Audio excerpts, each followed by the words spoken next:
Ever wondered why sneezing feels so intense?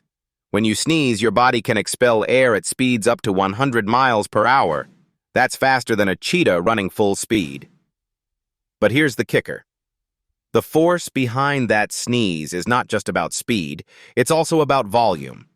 A single sneeze can release around 40,000 droplets into the air. That's enough to fill a small cup. So next time you feel that tickle in your nose, remember? You're unleashing a mini explosion of tiny droplets and potentially spreading germs or pollen far and wide.